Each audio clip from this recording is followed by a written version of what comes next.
What's going on, ladies and gentlemen? It's Salvajee, and yes, I am a complete madman because here in this video I am bringing you guys 100 Fortnite Save the World tips and tricks. Mostly everything that you need to know because I could have written like 200 more tips and tricks if I wanted to. Anyways, if you guys enjoyed the video, I'd appreciate it if you would drop it a like, and if you want to support me, make sure that you use my support a creator code Salvajee. Enjoy the video. Oh, last but not least, Save the World is an ever-changing game. If you guys are watching this video at a later date, make sure that you guys check the description, because if any of these tips change, I will let you know in the video description. With that said, let's get into our 101 tips for Fortnite Save the World. Number 1, the higher the impact on your weapon, the more the husks are going to flinch and the longer they're going to take to reach their destination. Number 2, weapons in Fortnite Save the World break. You cannot repair them. Make sure that you guys are getting the materials necessary to craft these weapons. Number 3, make sure that you have 2-factor authentication turned on so that you get a super troll stash llama. Long story short, it's a llama that can give you a lot of Save the World goodies. Number 4, husks have this thing called an impact counter. In other words, basically a counter that makes them invulnerable to traps like the wall launcher and the floor launcher. Long story short, the more you shoot husks, the more you lower their impact counter, and it's going to get to a point where they become vulnerable to traps like the floor launcher and the wall launcher. Tip number 5, in Repair the Shelter, modules are actually closer to the shelter. The farther away you get from the shelter, the more spaced out the modules are going to be. Number 6, Repair the Shelter modules are usually within a 0 to 11 tile range. Number 7, when playing Repair the Shelter, build about 3 stories high so that you can find modules easier. Number 8, make sure that you look closely in Repair the Shelter because sometimes modules are very sneaky and they're literally right in front of your face. Number 9, do not build inverted pyramids. Instead, build floors with 2 dots of edit, like you guys are seeing in the gameplay example. Long story short, inverted pyramids basically limit mobility around the objective when it comes down to getting into the objective point. Number 9, always build a pyramid build when it comes down to Atlas missions. It's one of the best builds and gives you a lot of mobility and options. Number 11, these fragments decrease the cooldown of your Teddy and Shock Tower. Make sure that you're picking them up when you're playing an Outlander. Number 12, maximize your electrified floors as a constructor by building a lot of floors around your base. Number 13, 14, and 15, maximize your Teddy, Shock Tower, as well as of course your drone by dropping it where the enemies spawn. Number 16, really high in the air or want to jump down and not take any fall damage, place a bouncer on the floor and you're not going to be taking fall damage. Number 17, build stairs on your walls so that smashers don't charge your walls. Number 18, build half floors so that smashers also don't charge up your walls. Number 19, make sure that you use break when moving around the world, like that you save wood and metal for important things like crafting ammo. Number 20, you can actually use the minigun to break loot llamas faster. Number 21, use the Rosie turrets to break llamas faster. Number 22, click on the collection book icon on the schematic section, for example, and basically when you click on the collection book icon, it tells you that it tells you all of the things that you can basically put in the collection book. Number 23, husky husks actually do more damage to your fort, so make sure that you're taking them out as soon as you can. In retrieve the data, this is tip number 24 by the way, make sure that you guys look straight up so that you guys can spot the balloon and the landing site as fast as possible. Number 25, in retrieve the data, build a 1x1 so that you guys actually save up on materials. Number 26, if you're trying to speedrun destroy the encampment missions, make sure that you and all of your friends have Outlanders. Number 27, this is more of an advanced tip. If you want to passively farm in Fortnite Save the World, make sure that you're playing Destroy the Encampment missions because every single encampment basically gives you the basic materials that you need in Fortnite Save the World. And if you play Destroy the Encampments for a pretty decent amount of time, eventually you're going to have a pretty nice chunk of ammo and of course basic materials like wood, brick, and of course other things like quartz and the ore of the destination that you are at. Number 28, pick up the building tower on tough 4-player missions since it increases the building speed as well as the repair speed so that you guys can build and repair things faster on those tough missions. Number 29, make sure that when you start playing Fortnite Save the World that you farm up on a lot of nuts and bolts, because you're definitely going to need them to, of course, have a lot of ammo. Number 30, make sure that you guys use sniper defenders. They are definitely going to help you out on 4-player missions when it comes down to taking down those pesky mist monsters. Number 31, play destroy the encampments if you want to get fast gold. Number 32, you can actually use the phase shift ability and then wait a couple of seconds, because after you use the phase shift ability, you get a little bit of a speed boost. Like that, you basically aren't spamming phase shift and not taking use of the speed boost. Number 33, at the time of me making this video, the fastest way to farm a single material, like wood for example, is to use the Outlander Striker AC. Number 34, if you want to do massive amounts of damage with a soldier, make sure that you throw a grenade and you use your shockwave ability at the same time. Number 35, never dismantle something unless it's in the collection book. Number 36, make sure that you save up some materials like wood, metal, and brick in your storage, like that, just in case you ever need those, you don't have to farm for them. Number 37, if you destroy gnomes, there's a small chance that you're gonna get an active power cell from them. Number 38, and I actually didn't know this when I got into Canny Valley, but destroying rubber duckies is actually going to give you some duct tape. Number 39, if you can actually use phase shift to escape from a lot of husk if they're ganging up on you. Number 40, you can actually use phase shift to also go through a smasher charge and take little to no damage. Number 41, if your weapon has a 10% base critical hit rating and doesn't have 50 plus bullets in the magazine by default, you should not go for a critical rating build. And of course, I did do a separate video on my quick tips playlist talking about critical rating and overall damage build, so check out the quick tips playlist if you guys are interested on critical rating versus overall damage builds. Number 42, if a weapon has 3.0 reload time and above, it definitely means that it needs a reload speed perk, unless of course it's an SMG. Number 43, the snare perk, it's actually better on assault rifles because it's going to slow down husk, and therefore it means that you're going to be inflicting more damage to them. Number 44, the affliction perk is actually very good on snipers because it's usually going to finish off your targets. Number 45, make sure that you're putting your upgrade points on the pickaxe as fast as possible when you get to a new destination, like Canny Valley for example. Like that, you can break things faster and just farm materials faster. Number 46, make sure that you have the turret. It is one of the must-have, must-run gadgets in Fortnite Save the World. Number 47, make sure that you guys have the Adrenaline Rush gadget as well. It is also one of the best and definitely a must-have gadget when it comes down to Canny Valley and above. Number 48, the airstrike is actually a very good gadget to have when you're playing Destroy the Encampments. Number 49, the slow field is actually a great gadget for Destroy the Encampments as well because it gives you the ability to destroy husks extremely quickly. Number 50, the slow field gadget is very good for mini boss missions, specifically the 4-player mini boss missions, because it slows down the mini boss drastically and therefore gives your team sort of like an opportunity to of course dish out massive damage to the mini boss.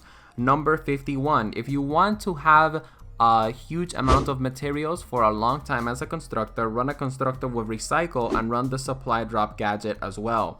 Number 52, the banner gadget is actually very helpful on 4-player missions, specifically if it has the respawning ability. In other words, the ability that lets you respawn where you place your banner. Number 53, the mine is actually a terrible gadget. Do not run it at all whatsoever. I want to give a tip for every gadget, but honestly that's the best tip for the mine. It's really bad. Tip number 54, make sure that you use the teleporter gadget to get to the high ground if you have of course built a 2-story building. Number 55, set up a teleporter near an enemy spawn and of course set the other teleporter close to you and throw an RPG rocket and watch the husk basically explode when they go past your teleporter. And of course, keep in mind you definitely need one of the upgrades for the teleporter to be able to do this. Number 56, make sure that you prioritize building health over repair speed, as you are of course putting skill points into, you know, those 2 nodes. Number 57, make sure that you guys activate these speed towers. I believe they're called bylons. I don't know. Let me know in the comment sections what they're called because I actually forgot. But make sure that you guys activate these speed towers. They're very helpful because it basically increases the movement speed of every single person in the team, especially constructors, because constructors actually move slower compared to other people like ninjas and outlanders of course. Number 58, you can actually use Bull Rush on specific epic bosses to basically get them farther away from the their destination. Number 59, make sure that you spend your research points sort of evenly, but for the most part, make sure that you're focusing on offense and tech because those are the two most important ones. Tip number 60, the llamas that have the best values are Super People llamas. So if you're gonna buy llamas, make sure that you buy Super People llamas. Again, they have the best value. Number 61, make sure that your survivors are matching their personalities with their lead survivors so that you can increase your home base power a little bit quicker. Tip number 62, make sure that your survivors also have a matching set bonus. Like that, of course, you get an extra bonus like extra health, extra shield, etc, etc. Tip number 63, make sure that you're in a safe spot when using the Going Commando ability because you cannot heal while using that ability. Tip number 64, and this is for all of you constructor mains out there, don't put your base just on top of an atlas. Make sure that you put your base in a position where it covers as many tiles as possible. So if you're doing a 3 atlas mission, put your base in a position that it can potentially cover all 3 atlases, as you guys are seeing in the gameplay example. Tip number 65, there are a lot of ability based heroes in Fortnite Save the World, so make sure that you guys are always paying attention to your ability cooldown so that you guys can maximize your time with that hero. Tip number 66, make sure that you line up a lot of husk when you're about to use the Dragon Slash ability with, of course, a ninja. Tip number 67, line up all of the husks when you are, of course, going to use a ninja that has the Piercing Stars ability like Shuriken Master Sarah. Tip number 68, when playing a Pathfinder Outlander, make sure that you go out of your way to find loot llamas and basically take them to your team. If you don't want to take them to your team, here's tip 69. If you want to break a llama by yourself, make sure that you have in the zone turned on and just hit the llama in the feet. Tip number 70, make sure that you guys are using a bruiser constructor, specifically if you're in a mission where you know a lot of husks are going to be coming together and you might need a little bit of help. Tip number 71, the bigger the crosshair on the shotgun, the lesser the range. The shorter the crosshair on the shotgun, the more range the shotgun has. Tip number 72, when using a melee weapon like a sword for example, make sure that you walk backwards as you're hitting the husk so that their melee doesn't hit you. Tip number 73, wall darts actually can travel up to 3 tiles long. Tip number 74, wall darts can actually shoot through stairs. Tip number 75, the ceiling drop trap can be placed up to 3 stories high, and I definitely recommend you guys do this because sometimes ceiling drop traps, when you place them at 1 tile long, they can sort of lower the visibility. Anyways, tip number 76, the ceiling electric trap actually goes through stairs, as you guys are seeing in the gameplay example. Tip number 77, the AoE ceiling field trap actually has a 3 tile range, so even if the husks aren't walking under it, they're still going to get hit. Tip number 78, putting double reload speed on a gas trap will basically make it fire forever. And the reason for this is because gas traps automatically reload as soon as they activate. Tip number 79, wooden floor spike actually prevents the small husk from actually leaping towards you. Tip number 80, make sure that you guys put stairs above a floor launcher so that you guys send the husk flying back. Tip number 81, make sure that you guys are using wall launchers in your trap tunnel so that the husks are trapped in your trap tunnels for longer and they take more trap damage. Tip number 82, when it comes down to husk movement, they always like to go with the path of least resistance. Tip number 83, when funneling the husk into a tunnel, make sure that you're placing a staircase basically behind your wall, like that the husk don't break your wall. Tip number 84, you can actually make a 2x2 trap tunnel and then you can put a wall launcher that sends them into a floor launcher, and then that floor launcher basically sends them back, therefore creating an infinite loop trap tunnel, and the gameplay example should give you guys an example of that, of course. Number 85, if you guys want to make fast gold, another way to do it is to always increase the difficulty of the mission by 1, because of course the gold will stack up as the more missions you do.